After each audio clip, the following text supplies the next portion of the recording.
କେମିତି କଣ ଆଣିବି ତାକୁ ଆଇସ୍କ୍ରିମ୍ ଖାଇଥିଲି ଦହି ମହି କଦଳୀ ଫଦଳୀ ଖୁଆଇ ପୁରା ଥଣ୍ଡା କରିଦେବୁ ଘରେ ରହିବ ଚିଙ୍ଗାଣି ଆଣିବ। ହଁ ହଁ ହଁ ସେଇଆ କରିବି ଆଉ ପଇସା ଖର୍ଚ୍ଚ ହଉଛି। ହଁ ହଁ ପାଳ ଆଣିବି ସିଙ୍ଗାଣି ଆଣିବି ତିନିଟା ଜିନିଷ ଝୁନୁ ଝାଡ଼ା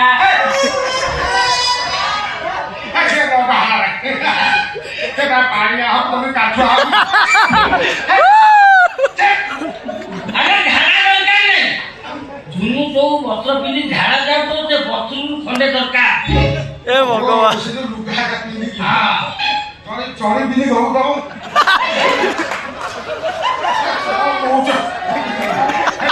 ହେଲା ଅଲଗା ମାଳ ସିଙ୍ଗାଇ ଝାଡ଼ା ବସିବା ବସ। ହଁ କେମିତି ଆଉ ଗୋଟେ କଥା 10,000 ଟଙ୍କା ମାସକର ଦରମା 10,000 ମାସକ ଦରମା ଯିବ ତମେ ବା ଜୀବନ ସାରା କଷିବ ହେଲା ମୁଁ ତମ କଥା ମାନି ମୁଁ ଚାଲି 300 ଟଙ୍କା କରିବା ଚାଲି ଝୁନୁ ମତେ ବାହା ହବ ତ ଆଉ ଝୁନୁ ରାଜି ହଉନି ଦେଖିଲୁ କେମିତି ଝୁନୁ